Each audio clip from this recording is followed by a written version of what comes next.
Nesse vídeo eu vou falar sobre a matemática, a história da matemática no século XVII.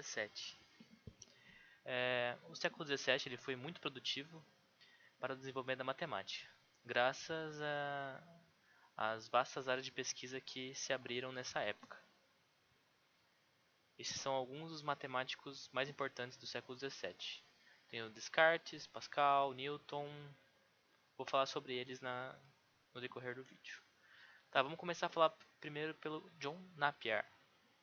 Então ele foi o inventor dos logaritmos. No início do século XVII ele inventou os logaritmos. A abordagem que ele usou para eliminar essas multiplicações longas, divisões longas, foi uma relação de PA e PG. Então para ele inventar o logaritmo ele usou uma relação de uma PA junto com uma PG. Ele dedicou 20 anos da vida dele para essa teoria. E a palavra logaritmo significa número de razão. Ela foi adotada por ele depois de ele ter usado inicialmente, ele chamava de número artificial, não logaritmo. Depois ele começou a ele adotou a palavra logaritmo. Então esse é John Napier. Outro matemático foi Harriot. Ele foi o fundador da escola de algebristas ingleses. Ele teve um grande trabalho publicado nesse campo, que é o Artes Analytica e Praxis. Esse trabalho contribuiu muito para o tratamento de equações de primeiro, segundo, terceiro e quarto grau. A formação de equações dadas as raízes, que você tem duas raízes e forma uma equação, e a relação das raízes com os coeficientes de uma equação.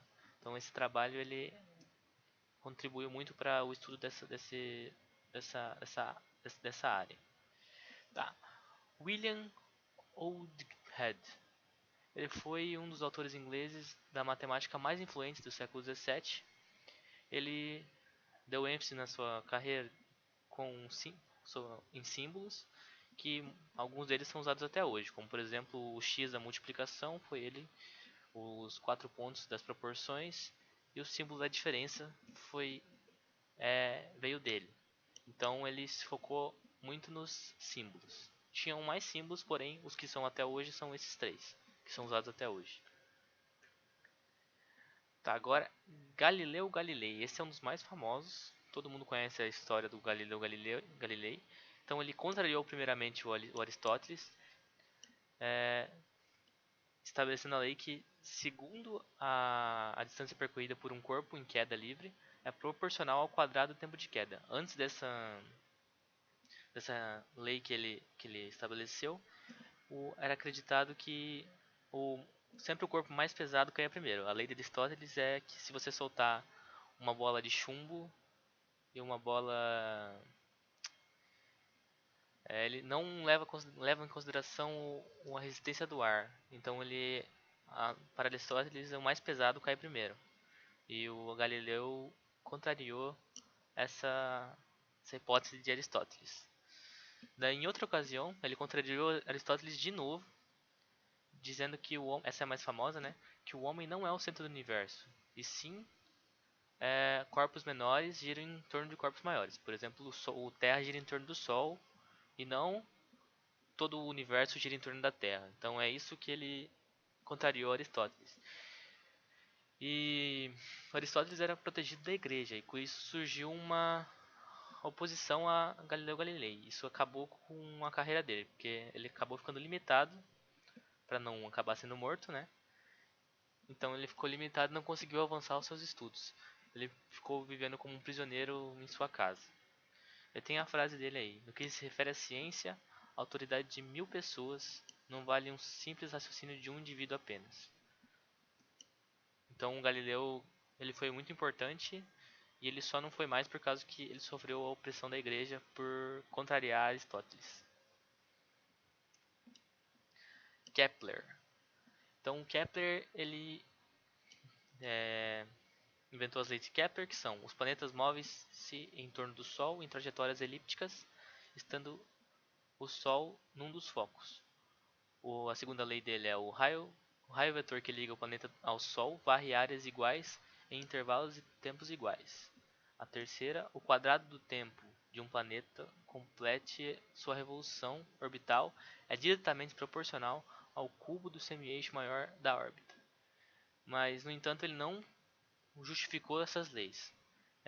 Isso motivou o Isaac Newton a criar a mecânica celeste moderna, enquanto ele buscava provar essas leis de Kepler. Ele foi um dos precursores do cálculo também. Então esse é o Johann Kepler.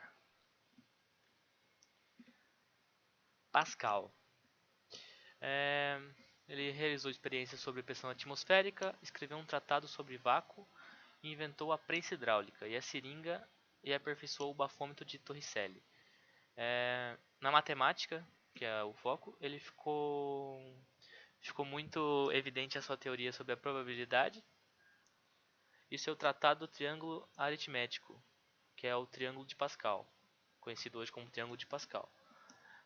O seu trabalho ele trazia diversas relações que seriam de grande valor para o desenvolvimento posterior da estatística. Hoje na estatística e na probabilidade, o Pascal é um dos matemáticos mais importantes.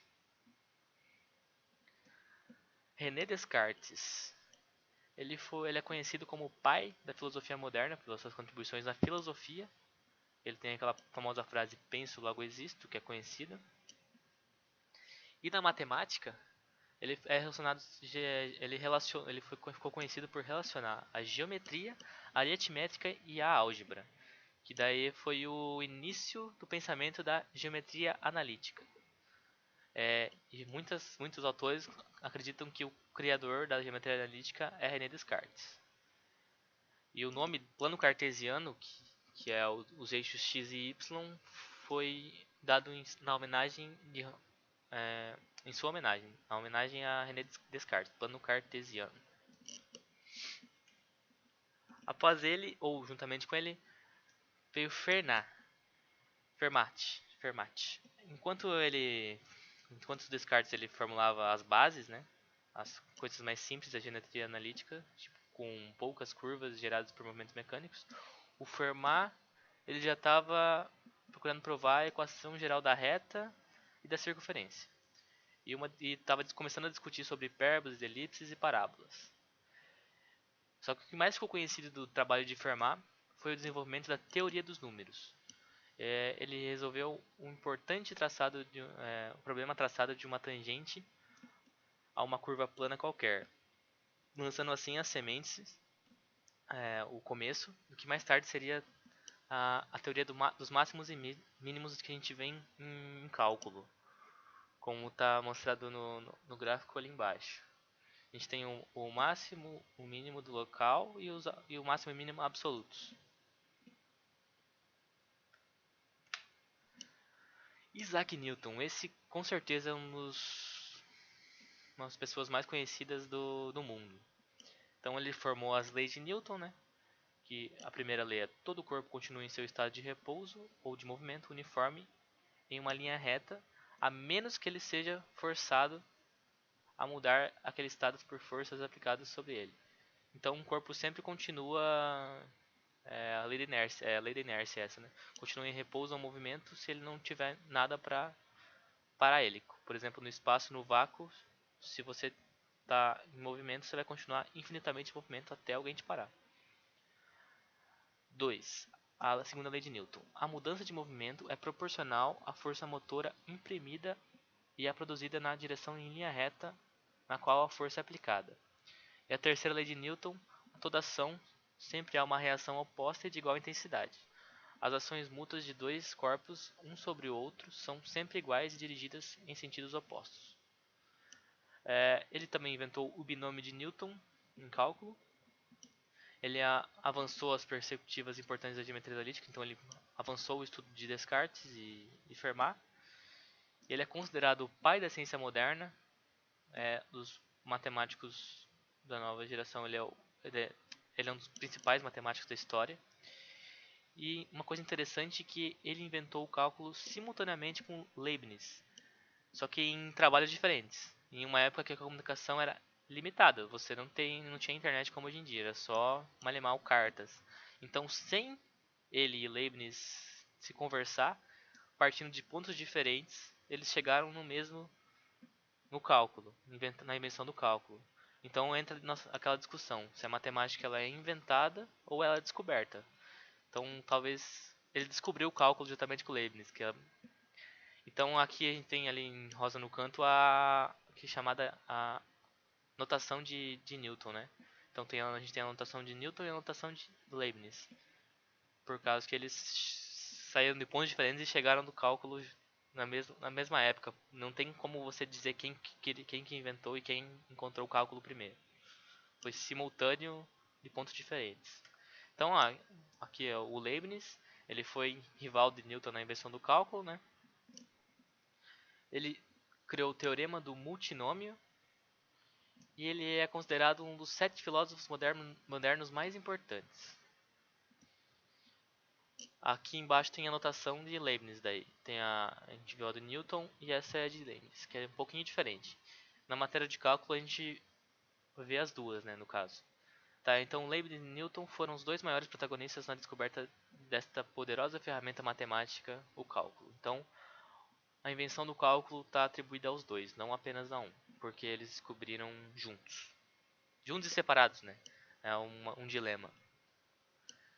Então esse foi o resumo da história da matemática no século XVII. Obrigado por assistir o vídeo e é isso.